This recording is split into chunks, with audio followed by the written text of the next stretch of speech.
allá que estemos jubilados, sigo muy cercano al departamento, colaborando, haciendo investigación, haciendo docencia, ayudando a los nuevos colegas. Excelente, y creo que de eso siempre necesitamos. Creo que siempre no hay sobredosis de la experiencia que puedas tener de generaciones pasadas. Creo que está muy bien que sigas cerca del instituto. ¿Cómo llegué yo a Rafael?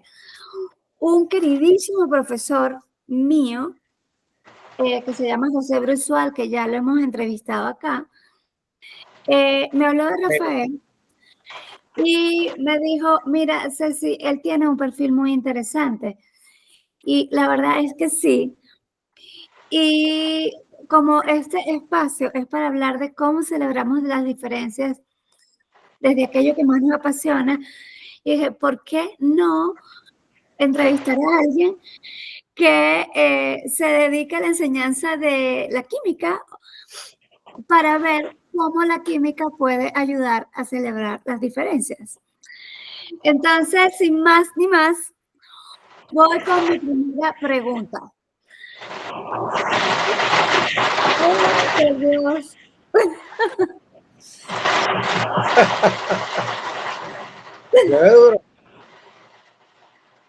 Rafael, ¿qué te apasiona más de la química? ¿Qué te motiva? Y entre todas las ramas de la ciencia, ¿qué es lo que te genera curiosidad sobre la química? Sí, bueno, tendría yo que rememorar por qué llegué a ella, ¿no? Em,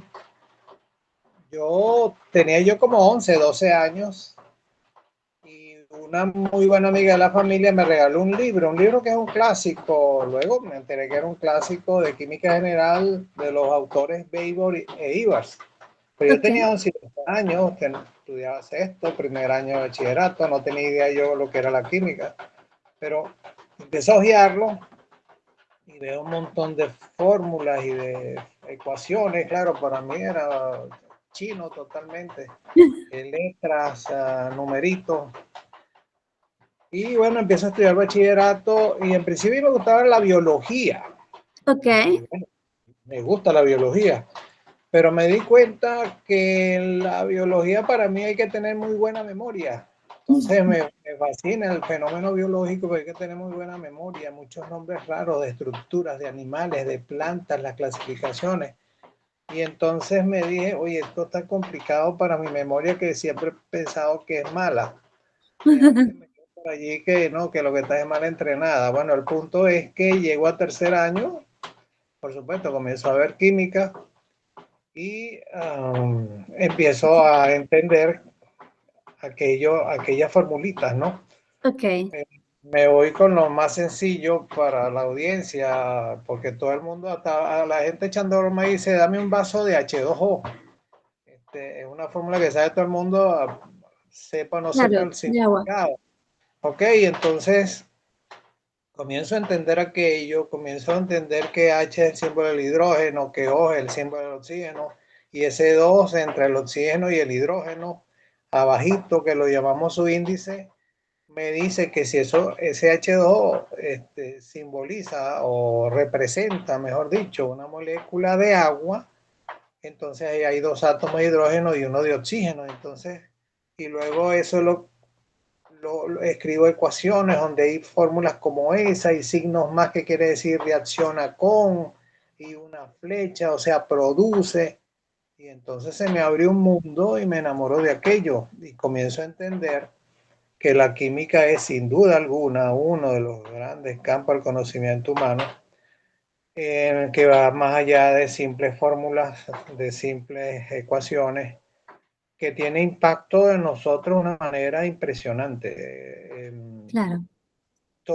La química es la ciencia de los materiales, cuál es su estructura, cómo se pueden producir y eh, absolutamente todo, nuestro cuerpo, las proteínas de nuestro cuerpo, los lípidos, eh, todos los materiales, los plásticos, la contaminación ambiental, cuando decimos, bueno, que si el monóxido de carbono, que si el ozono, y todas esas son sustancias y todos esos son temas que estudia la química.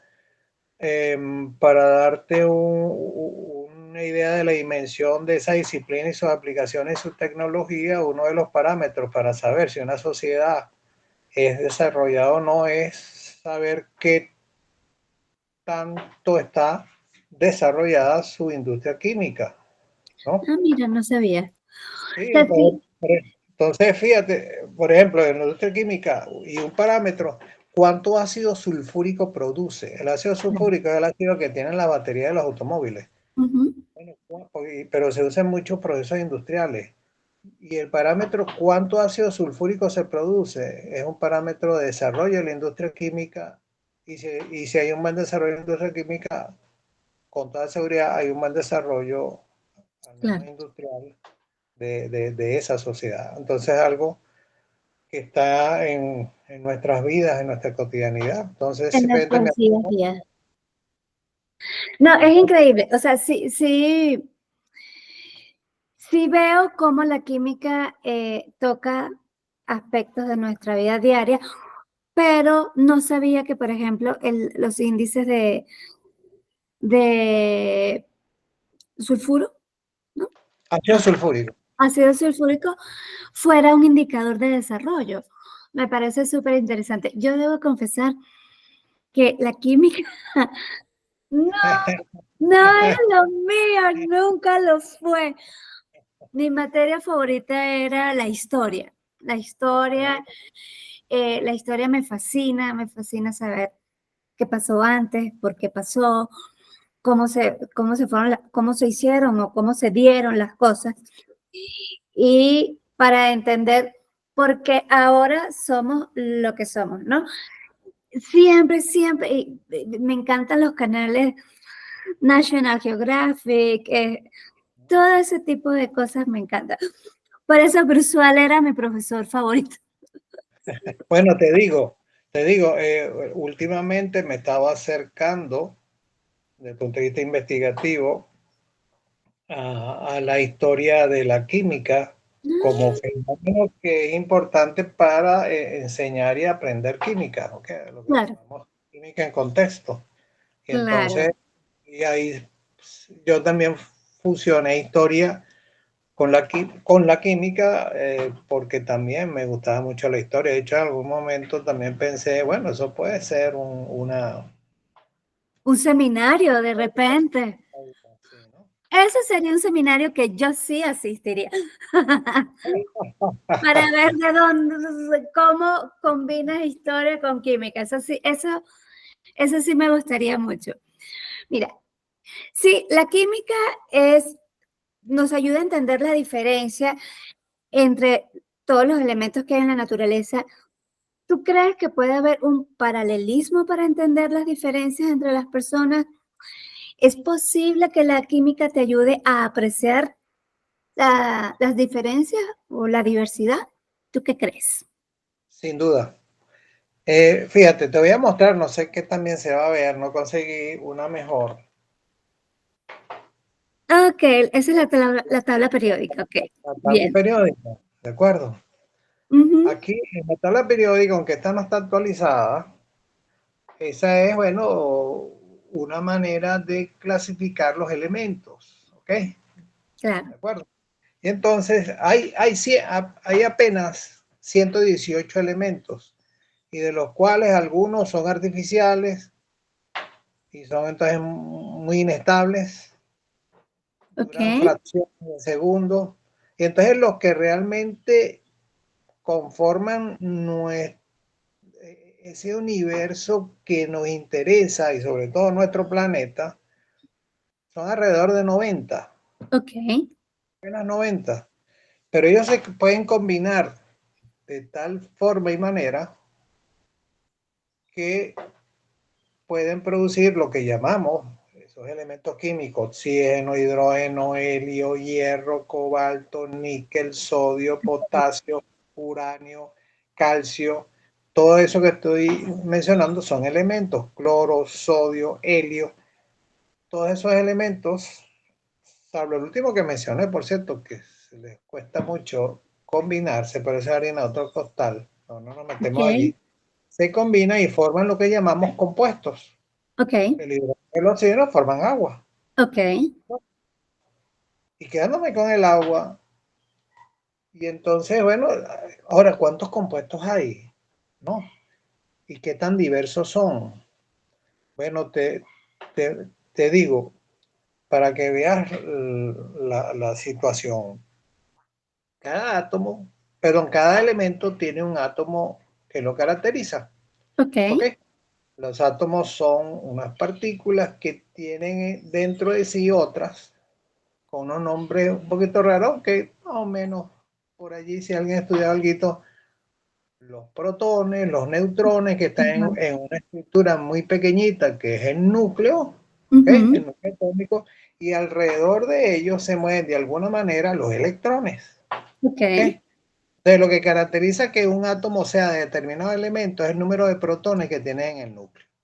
Ok. En la tabla periódica que te acabo de presentar, te la voy a volver a colocar rapidito, nada más, sin ponerme muy académico. Aquí al lado, yo no sé si se va a ver, al lado de esta H hay un 1. Ok. Okay, y luego brincamos para acá y al lado del helio, aquí Hay en que extremo. subirlo un poco. Okay, Ajá, aquí. Ahí ya. en el helio, el He, Ajá. hay un 2. Ok. Y volvemos acá, en la segunda fila, que es lo que llamamos periodo, el litio, LIS es litio, un metal, hay un 3. Y Ok. así sucesivamente, pero eso no es 1, 2, 3, 4, 5, 6, bueno, para darle un orden. No sé el número de protones que tiene. Ok. Entonces, todos los átomos de hidrógeno, que son, por cierto, el átomo más numeroso, el 90 y pico de los átomos en el universo son de hidrógeno, tienen un protón. Si tú tienes un átomo que tenga dos protones, ese ya no es hidrógeno, ese es helio. Por eso que el helio, okay, y si tiene tres, es litio. Y si tiene 92, es uranio. Entonces, ahí tienes esos átomos, ¿verdad? Entonces, esos átomos se unen con Y otros forman átomos, otros elementos, otros y compuestos. entonces la diversidad de compuestos es inmensa. Ok. Te empiezo a decir detalles de sustancias muy cotidianas. Vuelvo con el agua. Fórmula que todo el mundo conoce, H2O. Bueno, si le pongo un oxígeno más, entonces H2O, entonces quiere decir que es una molécula, entonces esa estructura formada por dos, ese 2 al lado del hidrógeno, quiere decir que son dos átomos de hidrógeno y un átomo de oxígeno. Si yo le pongo un atomito más de oxígeno, entonces ahora escribo H2O2. O sea, estoy Ajá. diciendo que es una molécula que tiene dos átomos de hidrógeno y dos átomos de oxígeno. Y Y esa simple, ajá, eso es un y, compuesto distinto del agua. y eso, eso es lo que quería, a donde quería llegar. Tan diferente que eso se llama peróxido de hidrógeno. Tan diferente que en nuestra cotidianidad eso es agua oxigenada. Ok, Tan ok. diferente que nosotros cuando lo tenemos en los laboratorios está en soluciones al 30% y eso es un oxidante bestial que Ok. ni se te ocurra ponértelo en la piel porque te va a destrozar. Entonces tú dirás, bueno, ¿y cómo hacemos nosotros que lo compramos en la farmacia? Ah, pues eso lo compramos bien Está diluido, disuelto. Ok. diluido en agua. Entonces, fíjate ese detallito.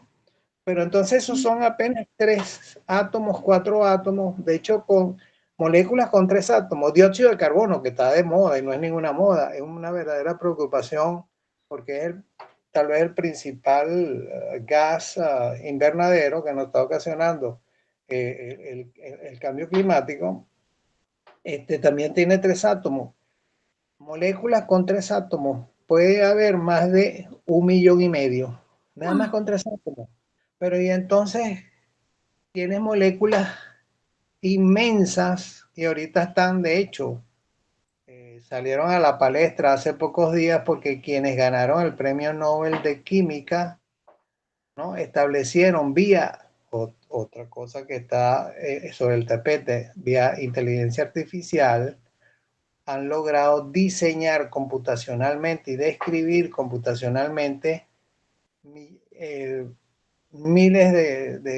o millones de moléculas de proteínas. Y una molécula de proteína tiene una sola molécula tiene centenares de átomos, principalmente carbono, hidrógeno, oxígeno, nitrógeno. Entonces te puedes imaginar la complejidad de esas moléculas. Entonces, Claro. ¿cuántos compuestos hay? Decenas de millones, o yo no sé si centenares de millones. Mira, me has dado una idea excelente para un artículo. Yo cada 15 días publico en LinkedIn o en LinkedIn un newsletter y el tema lo elijo yo. Sí. Y este tema de la química, ahorita que escuchándote hablar y viendo la, la, la vasta cantidad de compuestos que puede haber con tan solo combinar pequeños átomos. No, 90 elementos. Imagínate, apenas 90 y producen millones y millones. Y todos los días se producen, porque bueno, están las industrias produciendo nuevos compuestos. Pero me encanta eso porque yo creo que la humanidad es así. O sea, la humanidad es tan increíblemente diversa y aunque no hay tantas razas y tantas culturas como elementos de la naturaleza, eh, también la mezcolanza que puede haber es increíble. Y yo una vez publiqué un artículo diciendo la diversidad cultural no es indetenible, o sea, no la puedes parar, no la puedes detener. Tú miras alrededor y tu vecino está casado con un extranjero o es de otra religión, o nosotros mismos, o sea, yo por ejemplo, mi esposo también es venezolano, pero su mamá es nicaragüense y mi esposo y yo migramos a México. Ya yo tengo una hija mexicana que comparte tradiciones mexicanas y venezolanas. Estudia en un colegio francés, entonces también aprende de la cultura francesa. En el colegio uno creería que todos son franceses y no, lejos de eso. Estudian hijos de españoles, hijos de brasileros. El otro día di una clase y había un alumno de Armenia. Entonces, esa diversidad de culturas que están en contacto una con la otra diario, creo que nos hace tan ricos como puede ser la química en términos de elementos. No sé si estás de acuerdo conmigo. No, sin duda, y también, fíjate, tenemos diversidad, pero con un troco común. Entonces uno no termina de entender a los racistas, a los No, yo discriminadores. ¿Por qué? Porque al final de cuentas, estamos formados por los mismos átomos, los mismos elementos, las mismas proteínas, los mismos lípidos, las mismas hormonas, simplemente que cada quien tiene un genotipo diferente por, por donde vive, el ambiente, etcétera, lo que explica que no me voy a meter con eso, pero no es especialidad, las teorías de evolución de Darwin, apoyados por completo por la genética, pero venimos de un tronco común, de un origen común, entonces uno no termina de entender a los racistas, ¿no? claro, porque y además que a estas alturas del partido no, no existe alguien que no esté mezclado. O sea, Completamente. no, Bueno, no. de hecho, no sé, ya no, tengo entendido que científicamente ya no tiene sentido hablar de razas. O por lo ¿Okay? menos de razas puras, o De sea, razas como están tales. todos mezclados. completamente. Entonces, a mí eso a mí me parece fascinante. O sea, Grupos y étnicos, biotipos, etcétera, pero no razas, completamente mezclados, por suerte. totalmente de acuerdo. Y mi tercera pregunta es, como docente, ¿te ha tocado trabajar con otras culturas? ¿Qué te ha dejado esa experiencia? Es muy rica, sin duda.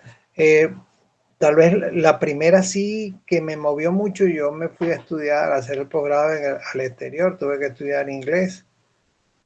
Y bueno, estudiando inglés, ¿quiénes van a estudiar inglés para poder ingresar a una universidad estadounidense? Bueno, chinos, japoneses, alemanes, en esa época había muchos árabes, Ok, mexicanos, colombianos, y aquella amalgama de cultura y ese intercambio. buenísimo.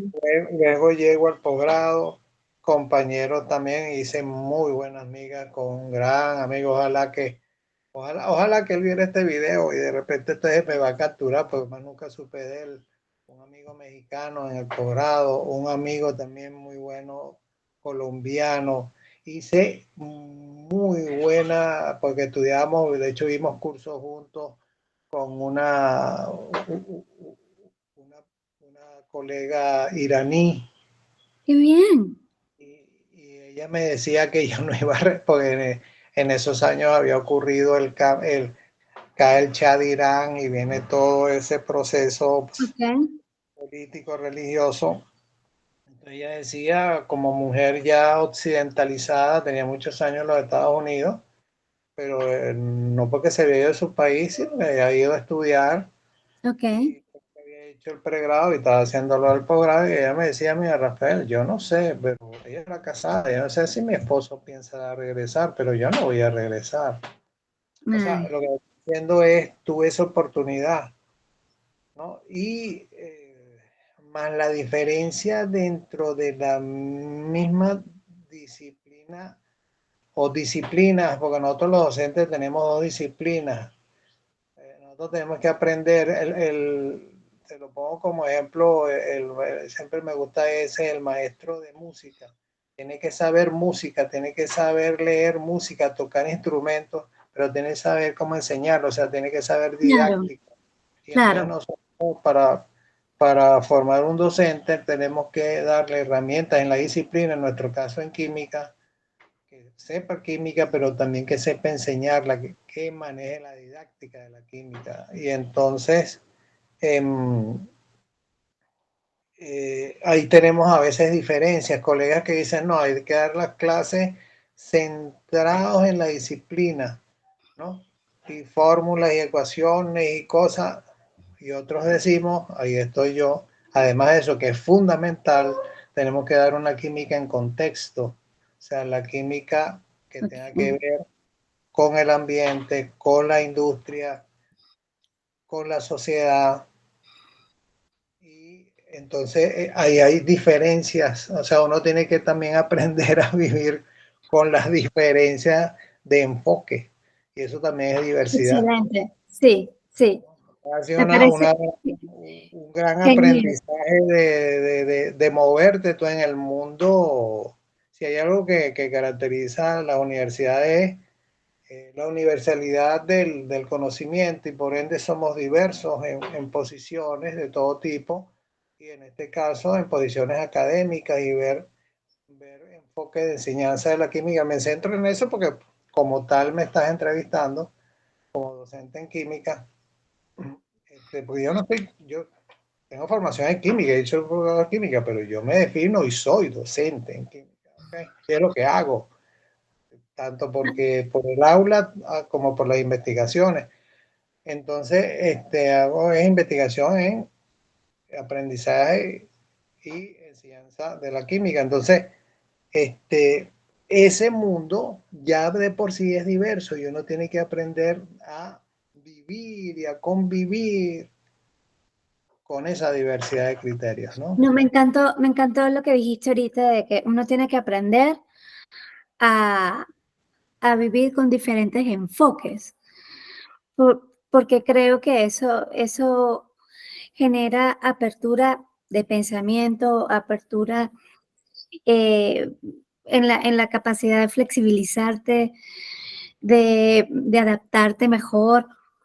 O sea, me gustó eso y lo voy a citar en más adelante cuando publique este video. Sí, sí me parece que diste en el clavo con el mensaje principal de este podcast, que es celebrar las diferencias, y creo que para celebrarlas hay que entenderlas también. Claro. Y entonces al entender diferentes enfoques, creo que es más fácil apreciar la diversidad y estar abierto a la diversidad. Otra preguntita.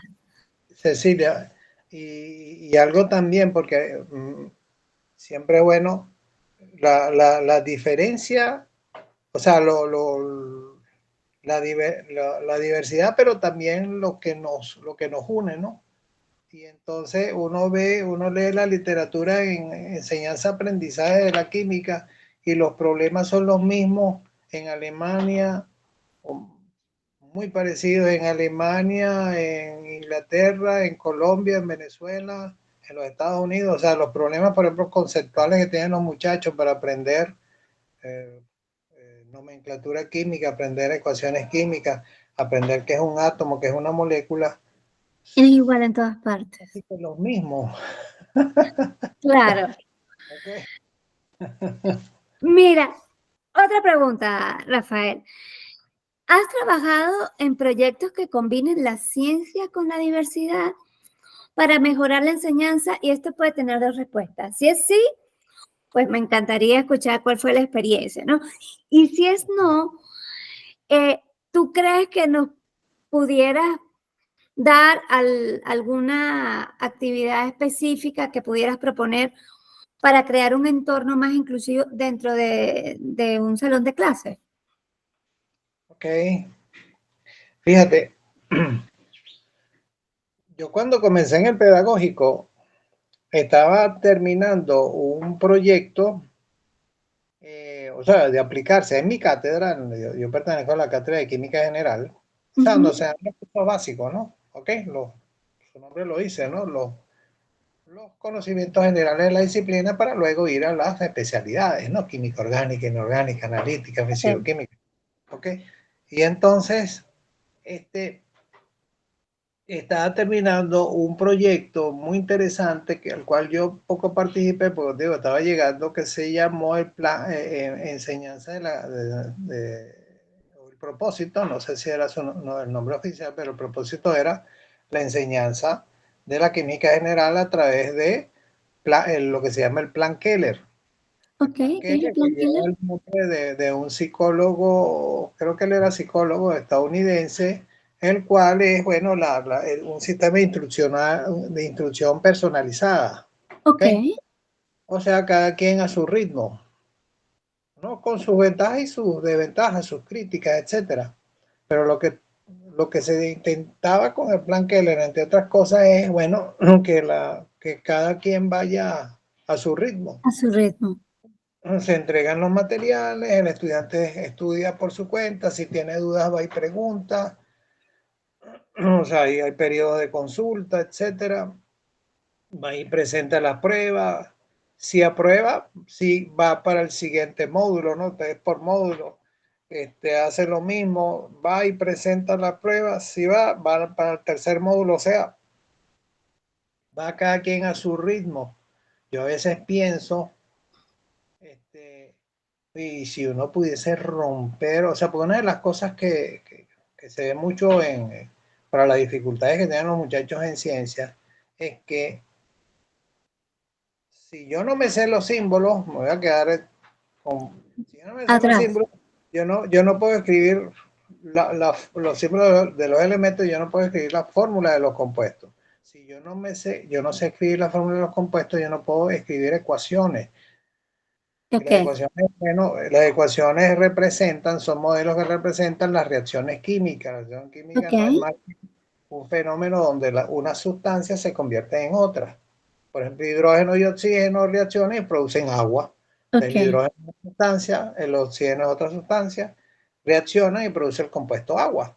ok. ¿Ok? Y entonces, que por cierto, esa reaccióncita tan sencilla podría estar en un gran futuro como una de las grandes reacciones para producir energía, porque eso produce energía y entonces como el hidrógeno como el gran combustible, ¿no? Ok, ok, Y lo que te quiero decir es, hay una secuenciación que si no tengo A no puedo llegar a B y si no tengo B no puedo llegar a C. Y entonces, si rompiésemos con eso de que, más que por asignaturas, por área de conocimiento, ¿no? No sé cómo señalarlo, y que el joven o el estudiante vaya a su ritmo, ok. ¿no? En Sin cada ir, área. sin ir dejando lagunas. Ok, Eso sería excelente, ¿no? Otra cosa que yo no he tenido la posibilidad es trabajar con, y me gustaría, con personas con alguna discapacidad. ok, ok. Debe ser realmente interesante. Yo me acuerdo que hace muchos años, leyendo una revista que es muy conocida en el campo de la ciencia de la química, que es el Journal of Chemical Education, Ok. que es de la American Chemical Society, una revista que tiene más de un siglo y hace, por ahí por los años 80, por decir algo, me encontré un número dedicado a la enseñanza de la química para personas con discapacidades. Oh, Y eso qué buen me da artículo. gran atención. Y a través de mi esposa, que es docente para personas con deficiencias auditivas, sordos, Ok. este, me, me he convertido en una persona aún más sensible ante las discapacidades. Entonces, debe ser un reto, ¿no? Un reto La enseñanza de la ciencia para personas con algún tipo de discapacidad que deben tener las mismas oportunidades que el que no las tiene o aparentemente no las tiene. debe ser un reto, pero con un retorno de satisfacción muy grande, porque que tú asumas el reto, ejecutes, ¿no? Logres enseñar a una persona con discapacidad química y lo veas al final del día avanzar, debe ser muy, muy satisfactorio. Y me gustó mucho tu respuesta porque hace un tiempo, hace unos meses, entrevisté a una nadadora olímpica mexicana y yo le pregunté cómo tú celebras la diversidad o cómo manejas la diversidad en lo que tú haces, que es natación. Entonces, ella me habló sobre personalizar la clase de acuerdo a los talentos que tienen sus alumnos. Entonces, no todos los alumnos sirven para lo mismo. Hay unos que se les da mejor un estilo que otro. Hay otros que no es rapidez, sino endurance, que es que duren más. Y así, entonces, me pareció muy, muy buen enfoque. Es decir, la diversidad no se refiere solamente a que haya gente de distintos países en la escuela de natación, sino que cada quien en su forma de aprender es muy individual y para lograr sacarles el mayor potencial, entonces el entrenamiento también tiene que ser individualizado. Entonces me gustó mucho esa respuesta porque es como otra forma de abordar el tema de la diversidad en el mundo de la natación. Y tú me acabas de decir más o menos lo mismo, ¿no?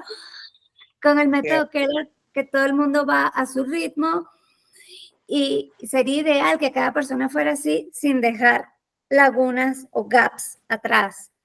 Claro. Y sin dejar, claro, y sin llegar al individualismo, ¿no? Porque una de las críticas a Plan Keller es bueno, el estudiante se va, no está en un salón de clase, no, o sea, no es romper con aquello, la socialización es fundamental, el trabajo en Claro. equipo es fundamental. Este, sería algo donde habría que sopesar y balancear, ¿no? El estudiante como individuo estudiando, porque al final de cuentas el que tiene que aprender es él, pero también trabajando junto con sus compañeros, con sus profesores, ¿no? Para ir construyendo su propio aprendizaje, ¿no? O sea, Sí, un balance, por supuesto, entre lo que hago como individuo en mi soledad frente a un libro, ¿verdad? Estudiando en mi casa para una prueba, para lo que sea, para aprender, pero también con el trabajo en equipo, ¿no? En claro. el laboratorio, etcétera, etcétera, ¿no? Con mis compañeros, ¿no? Y con mis profesores. Y yo creo que algo de competencia siempre cae bien. Yo doy clases de español en la tarde, ¿no? Y reforzamiento de gramática y ortografía. Y entonces, a chicos de la edad de mi hija. Entonces a ella siempre la meto en el, tú también vas a la clase. Y la competencia con otros de su edad, este, motiva, es un motivador allí de que quiero estar igual que el otro, o quiero salir igual de bien. Yo creo que siempre y cuando se mantenga sana, la competencia es buena. Sin duda, sin Y ya duda. para finalizar, esta pregunta se la hago a todos los invitados. Como químico, ¿cómo celebra Rafael Puyol las diferencias? Y si tienes alguna otra forma o alguna forma favorita de celebrarla que quizás no esté relacionada con la química. Yo voy a volver a lo anterior, pero yéndome aún más atrás en Ok. el tiempo. Tanto como, o sea, aquello de las raíces, ¿no? Que todos venimos de una misma raíz. Uh-huh. Y me voy a ir tan atrás como al tiempo cero. En el tiempo Ok. cero en el tiempo cero se supone que había una, una masa de energía allí comprimida a altas presiones y altas temperaturas que luego explotó. O Ok. sea, el Big, El Big ¿cierto? Bang. Ese Big Bang, entonces comenzó aquello a expandirse, ¿no? Hay evidencia de que el universo se está expandiendo. Entonces, bueno, se comenzó a construir el universo. Al comenzar a construirse el universo, fue bajando la temperatura de todo aquello, pero no fue que se puso frío, sino unos millones menos de grados de temperatura. Y entonces comenzaron a formarse las primeras partículas, que si los protones, que si los neutrones, que si los Ok. neutrinos, que si los fotones, que si los positrones, materia y antimateria. Ok. Este, y luego la cosa se enfrió un poquito más, pero a unos cuantos millones de grados, pero suficiente como para que esas partículas se fuesen uniendo, por ejemplo, protones con protones y neutrones, y formando núcleos, ¿no? Y si sigue bajando la temperatura, llegan los electrones y comienzan a conformar los átomos. Ok. Y entonces los átomos, y entonces ya tenemos elementos, ¿no? Ok. Entonces, la gran fábrica de elementos está en las estrellas. Nosotros, si nos ponemos poéticos, somos polvos de estrellas, ¿no? Ok. En nuestro Sol, que es la estrella más cercana, obviamente se fusionan núcleos de hidrógeno entre sí, forman helio. Pero en estrellas más grandes se van produciendo el resto de los elementos. Ok, la Ok. mayoría se forman en las estrellas. Y en estrellas muy masivas, entonces los núcleos pueden fusionarse y producir, bueno, carbono, bueno, todos los demás elementos. Y entonces, esos elementos, como dijimos, forman compuestos y entonces entre las moléculas está el ADN, ¿no? Ok. Esa doble hélice espectacular, Ok. ¿no? Ya desde los años 80 podemos tener imágenes de ella, ¿no? Otra cosa impresionante que hemos logrado a lo largo del tiempo. entonces tener imágenes, no fotos, sino imágenes, que no me voy a poner a explicar acá cómo. Y entonces esa doble hélice ahí está en el ADN que tenemos en cada una de nuestras células. Fracciones de ese ADN son los genes. Y entonces, Ok. desde el Big Bang, las estrellas vinieron y se formaron los elementos, los compuestos, el ADN, la vida, la diversidad. Yo lo celebro así. Ok, ok. Yo lo celebro con cada vez que puedo hablar con mis estudiantes, bien sea de manera formal, en una clase, bien sea en una conversación sobre la diversidad de materiales, de sustancias y la visión que nos puede dar la química, a través de la química la celebro así. Qué maravilla, Rafael, qué bueno escucharte, me encantó. Me encantó, creo que fue una entrevista estupenda. Creo que el punto de vista de alguien tan apasionado por la química hace nuestro contenido aún más variado y ese es el chiste de este nuevo podcast, que así lo he llamado. Y espero que, bueno, me ayudes en la misión de convencer a cada vez más personas de que celebrar las diferencias de cualquier forma nos ayuda a construir un mundo mejor, ya sea desde la ciencia, desde la historia, desde la gastronomía, desde lo que te guste. Creo que celebrar Gracias, las gracias. Gracias por esta conversación, ¿no? Darme oportunidad de, de comunicarme con otras personas y poder hablar un poquitico de esta pasión que uno lo que aspira es que cada vez haya más jóvenes que se apasionen por las ciencias, por el conocimiento, porque no hay forma de desarrollar a un país sin gente educada y entre esos de los tantos, por supuesto, en los diversos campos del conocimiento están la ciencia, ¿no? Y la ciencia aplicada que es la tecnología. No hay forma ni manera si no tenemos jóvenes que quieran estudiar estas claro. disciplinas. Pues un placer, Rafael. Okay. Igualmente, Cecilia, muchas gracias nuevamente. Extraordinario fin de semana. Bye. Igualmente, nos vemos.